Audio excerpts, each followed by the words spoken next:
Hello, my name is Hamish Leese, and I am the Methodist Church's Action for Hope Implementation Officer. Action for Hope is the name that the Methodist Church has given to the work required to fulfil its commitment to being net zero on carbon by 2030. And I'm here with you by video to suggest 5 things that you can do today that will help your church to take action on climate change and climate justice.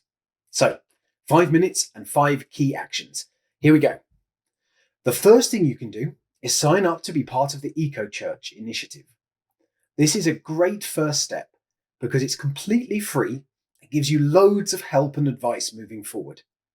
As the name suggests, Eco Church is designed specifically for churches.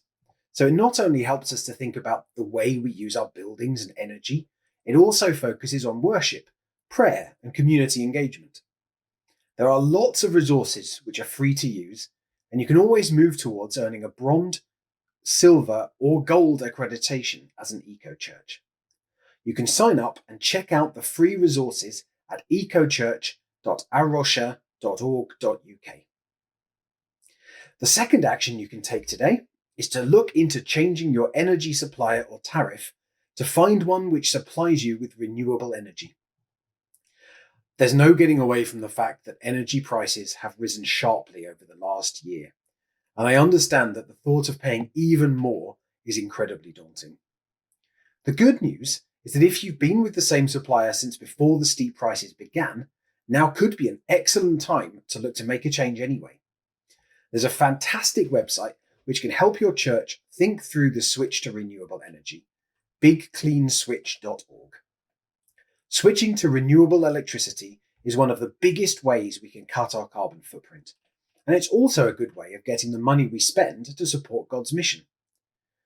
It's easy for us to feel like we need to save as much money as we can to support mission, but caring for God's creation is a vital part of the mission of the church, so how we spend our money on electricity is absolutely part of that mission. Action number 3. Hold a special worship service focusing on care for creation.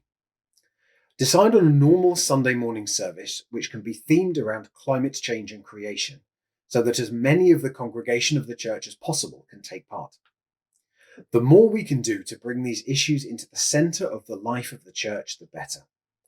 There are lots of excellent prayer and worship resources to help with this. I've already mentioned Eco Church, and you can find more resources at methodist.org.uk/climate-change. Coming up very soon, the time around Easter, when we're thinking about renewal, can be a wonderful time for a creation service. You might also like to think about harvest time, or to celebrate an achievement in the life of the church, like switching your energy supplier. The fourth action you can take is simply to share your passion for creation care and God's world. The best way to do this will depend on both you as an individual and your church. Perhaps you could write a regular piece for the church newsletter, write an article for the website, or even create some short videos to share with your church. There are lots of different ways to do this, and God has given each of us different talents and ways to share our passion. One top tip, though, for all of these approaches is to give people a little challenge. If we don't offer some specific actions to take, people can easily read the piece and move on. But at the same time, suggesting too much in one go can be very daunting. Perhaps suggesting that people eat one fewer meal with meat a week or a day without meat might have a bigger impact than challenging people to go vegan overnight. My final action for you today is to start working on a plan for how your church can reduce its carbon footprint. This is probably not something you can do on your own, and it's definitely something which will be more effective the more people from the church you can get involved. Having a conversation with your church council is a great way to get this started. Exactly what the plan looks like will be different for every church, and that's important because every church is different.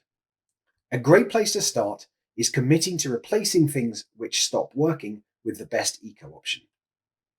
To begin with, you'll probably be putting in LED light bulbs, but in a few years this could be a boiler. When you sign up to Eco Church, you will find all sorts of resources to help you make a plan which will work for your church. So, My 5 actions for you today are: sign up to EcoChurch, look into changing your energy supply to a green tariff, hold a creation and climate change themed worship service, share your passion for God's creation, and to start creating a plan for ways your church can reduce its carbon footprint. Thank you very much for giving me this opportunity to talk to you all today.